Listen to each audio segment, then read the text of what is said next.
Assalamualaikum warahmatullahi wabarakatuh. Selamat pagi, Bapak Ibu, masyarakat dan tenaga lapang yang berkesempatan hadir untuk mengikuti pelatihan tentang karakteristik lahan gambut dan teknik pembasahan pada hari ini.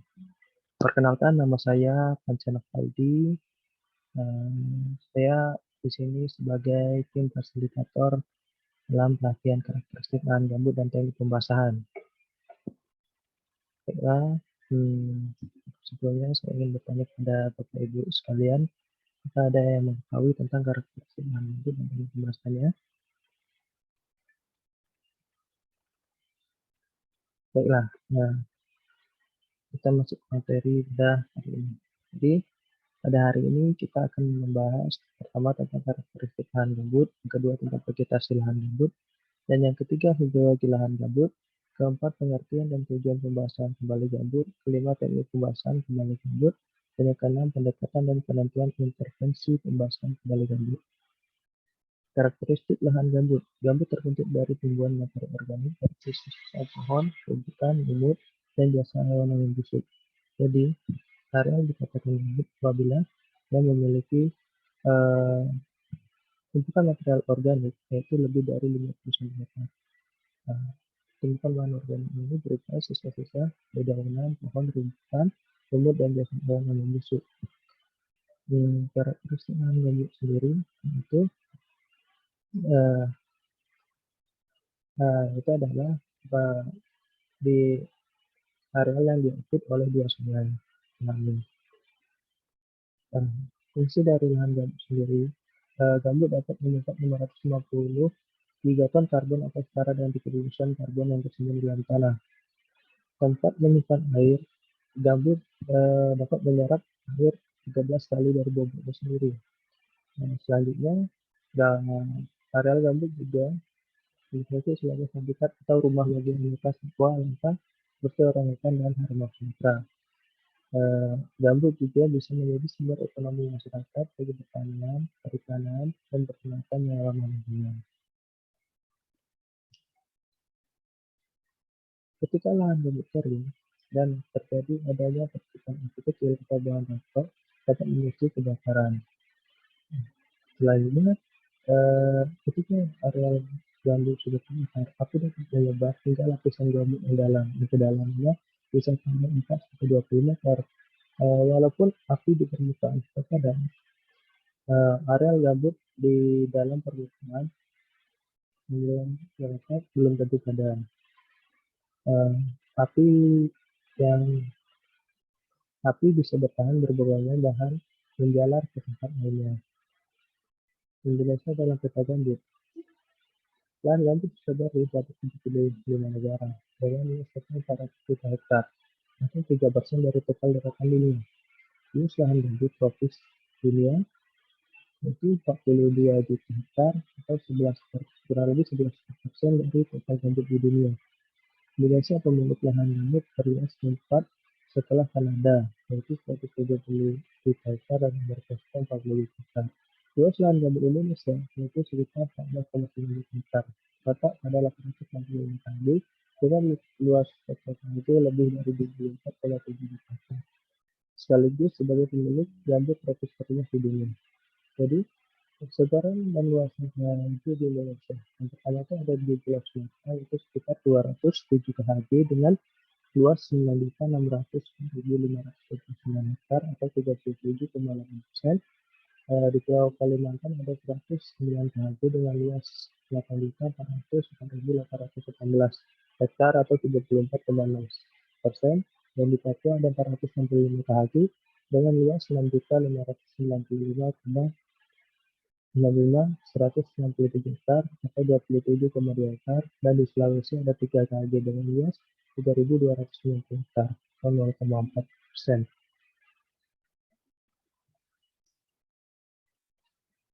Perbedaan daerah aliran sungai dan hagi.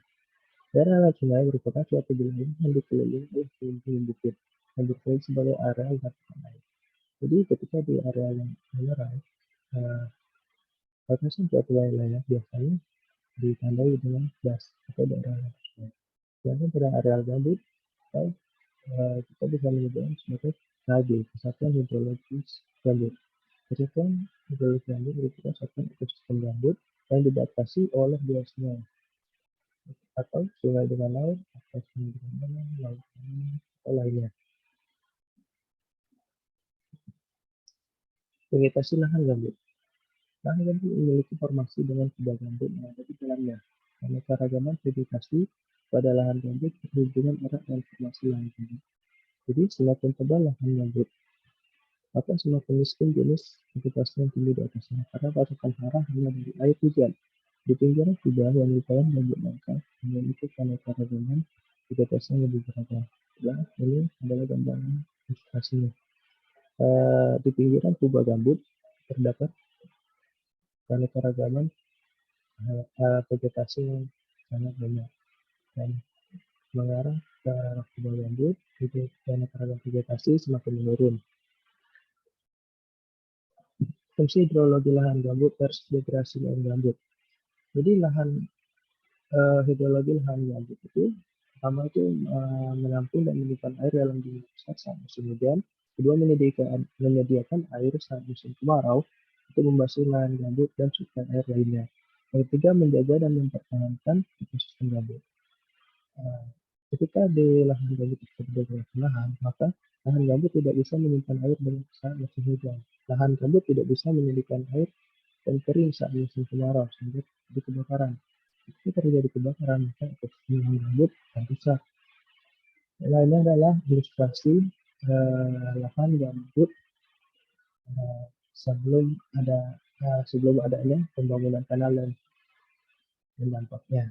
Yang pertama ini adalah gambar lahan gambut yang masih terjaga akan menjaga siklus air di dalamnya. Di mana banyak air yang keluar gambut sama dengan air masuk. Jadi ini adalah untuk lahan gambut yang belum dilakukan pembangunan kanal. Selanjutnya di gambar kedua itu setelah lahan gambut dibuat kanal, maka air dalam gambut akan mengalir keluar secara terus, di mana banyaknya air yang keluar lebih besar daripada air yang masuk. Yang ketiga, karena air dalam lahan gambut tersebut keluar, maka tanah gambut menjadi semakin kering dan terjadi muka tanah. Kebakaran gambut akan semakin mudah terjadi. Menurunnya muka tanah ini biasanya disebut juga dengan subsidensi gambut. Jika kondisi tersebut terus-menerus terjadi, maka lahan gambut akan mengalami kering permanen. Nah, pengertian dan teknik pembasahan gambut. Bangunan pembasahan di lahan gambut adalah usaha penyediaan peraturan pengolahan air di lahan gambut agar dapat bertahan terbang selama mungkin, sehingga lahan terhindar dari kekeringan dan bahaya kebakaran. Sekat kanal adalah bangunan pembasahan lahan gambut untuk menahan, mencegah, membuang air permukaan di lahan gambut dengan menutup saluran atau kanal, pembuangan atau pengeringan gambut. Bangunan berupa sekat melintang pada saluran atau kanal berguna untuk mempertahankan stabilitas pembasahan di lahan gambut, sehingga tetap terbasahi atau tidak kering ketika musim kemarau. Teknik pembasahan lahan gambut. Teknik pembasahan lahan gambut itu ada 3. Yang pertama sekat kanal atau kanal blocking. Yang kedua ada penimbunan kanal atau kanal backfilling, dan ada sumur bor atau bridging. Infrastruktur pembasahan gambut, ada sekat kanal dan penimbunan kanal. Sekat kanal merupakan bangunan air yang dibangun di badan kanal, yang telah ada di lahan gambut dengan tujuan untuk menaikkan daya simpan air pada badan kanal dan sekitarnya untuk mengurangi atau mencegah penurunannya permukaan air dan lahan gambut sehingga lahan sekitar tetap basah dan sulit terbakar. Tinggi muka air dipertahankan minimum 40 cm dari permukaan tanah gambut. Tipe konstruksi sekat kanal dengan pelintas dan sekat kanal tanpa pelintas. Di lahan budidaya, PCIPG sebagai pengatur kelola air atau water management, sedangkan di lahan konservasi, PCIPG membantu konservasi air atau water conservation. Konstruksi sumur buatan yang dibuat dengan bantuan peralatan pengeboran yang disesuaikan dengan target kedalaman untuk melakukan sumber air tanah. Fungsi dari sumur bor adalah upaya restorasi gambut di BFG sebagai sumber air untuk pembasahan lahan gambut khususnya pada musim kemarau. Sumur bor dibangun di lokasi yang jauh dari sumber air. Sekat kanal. Ya, Sekat kanal adalah salah satu bentuk bangunan air berupa sekat yang dibuat di dalam sebuah kanal yang telah ada di lahan gambut untuk mencegah penurunan permukaan air di lahan gambut sehingga lahan gambut di sekitarnya tetap basah dan sulit terbakar. Kenapa harus sekat kanal? Jadi sekat kanal itu memperlambat laju keluarnya air dari lahan gambut dan menaikkan tinggi muka air pada kanal ketika musim kemarau. Jadi ketika kita membuat sekat kanal itu, air permukaan yang bertahan itu minimum 40 cm. Nah, sekat kanal dibagi menjadi eh, dua bentuk, yaitu semi permanen dan permanen. Sekat kanal semi permanen bahannya berupa dari kayu, sedangkan permanen dari kanal beton. Sekat kanal semi permanen biasanya dibangun pada kondisi kedalaman gambut tipis sampai ke gambut dalam. Biasanya mobilisasi dan akses lokasi sulit untuk dilalui, dan ketersediaan bahan dan material belum tersedia dan mudah didapatkan. Untuk pembangunan permanen atau sekat kanal beton, yaitu biasanya kedalaman gambut tipis dan sedang, mobilisasi dan akses lokasi mudah untuk dilalui, dan ketersediaan bahan dan material kayu sulit untuk didapatkan. Penentuan jenis sekat kanal dibagi menjadi empat penentuan jenis, yaitu pertama fungsi kawasan. Di kawasan ada budidaya dan konservasi.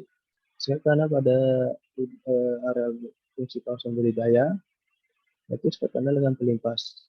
Bisa dibangun dengan sekat kanal permanen dan semi permanen.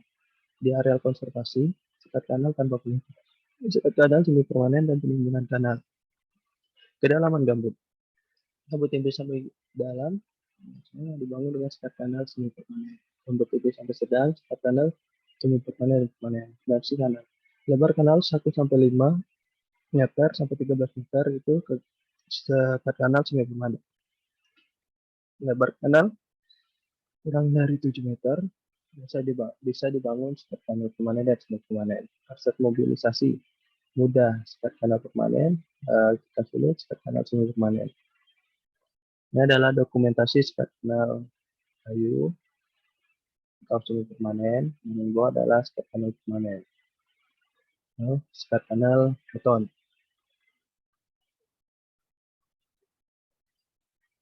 Ini dokumentasi sekat kanal beton dan beton PVC.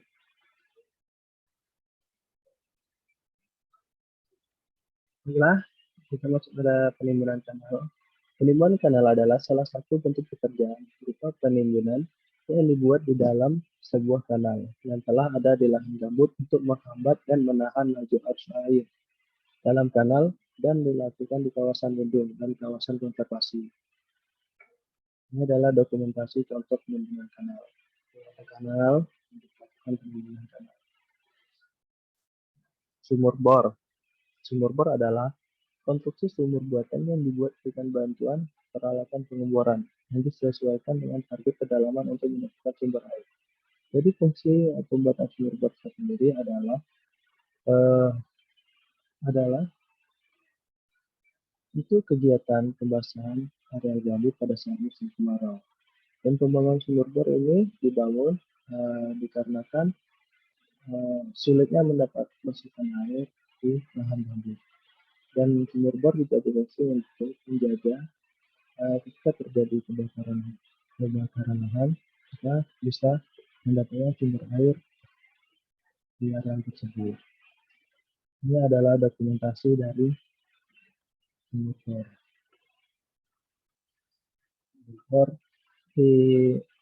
difungsikan sebagai operasi pembasahan lahan gambut ketika di musim kemarau. Selanjutnya kita masuk pendekatan dan penentuan intervensi pembasahan kembali gambut. Dalam penentuan intervensi pembasahan kembali gambut itu terbagi menjadi dua konsep, yaitu tujuan pengelolaan air atau water management dan tujuan konservasi air atau water conservation. Nah, untuk tujuan pengelolaan air water management biasanya dilakukan di areal yang karena kawasannya berfungsi budidaya. Dan untuk konservasi air atau water conservation bisa dilakukan pada fungsi lindung.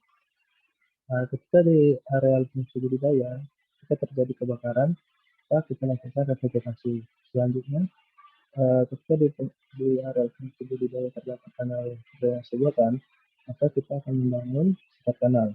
Sekat kanal tadi bertujuan untuk menahan laju air yang keluar. Terus sistem pengaturan muka air yang digunakan yaitu sekat dengan peluap atau buka tutup. Terus struktur utama desainnya bisa menggunakan beton dan kayu.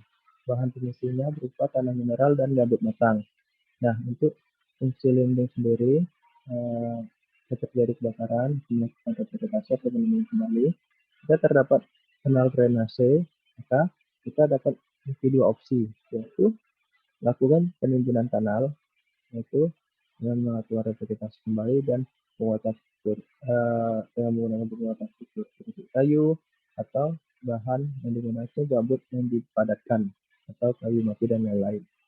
Nah, selanjutnya kita bisa juga membangun sekat kanal dengan sistem pengaturan muka air tanpa peluap.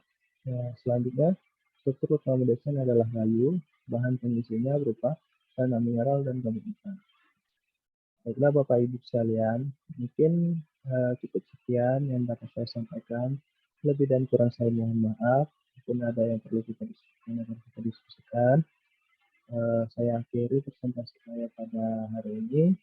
Assalamualaikum warahmatullahi wabarakatuh.